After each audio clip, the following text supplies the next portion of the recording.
Propaganda का गुब्बारा फूट चुका है।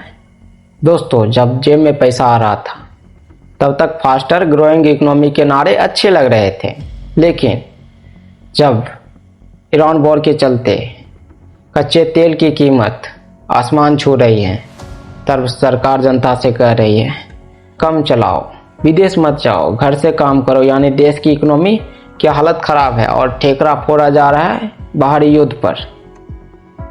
लेकिन सच क्या है? क्या ये मंदी वाकई सिर्फ ईरान वॉर की वजह से है या पिछले 10 सालों से जो तमाशे और नारों के दम पर जो खोखली इकोनॉमी चलाई जा रही थी उसकी पोल खुली है।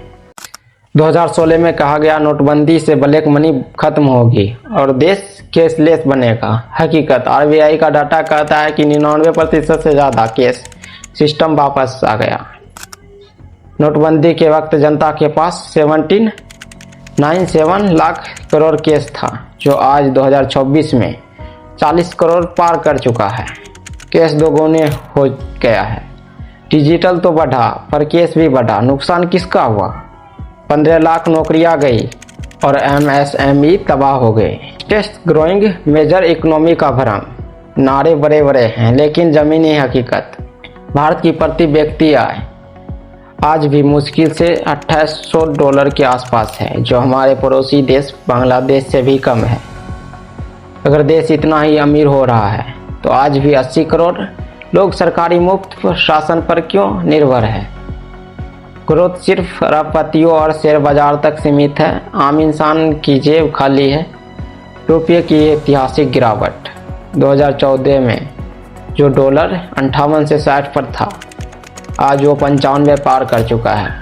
रुपया जितना गिरेगा हमारा इंपोर्ट बिल उतना बढ़ेगा और देश में महंगाई उतना ही बेलगाम होगी। नौकरियों का अकाल।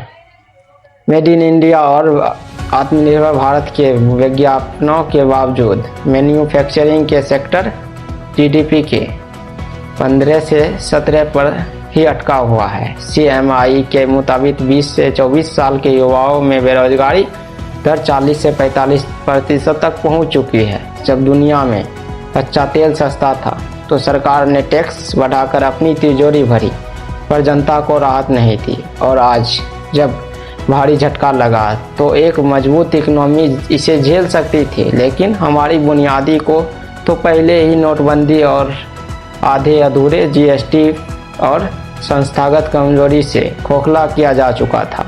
सबसे खतरनाक बात जानते हैं क्या है? राजनीतिक का मैनिपुलेशन। आज वोट रोजगार या आर्थिक विकास पर नहीं बल्कि हाइपर नेशनलिज्म और कॉम्युनल पोलराइजेशन पर निर्भर है। इकोनॉमी डूब रही है लेकिन नैरेटिव जीत रहा है।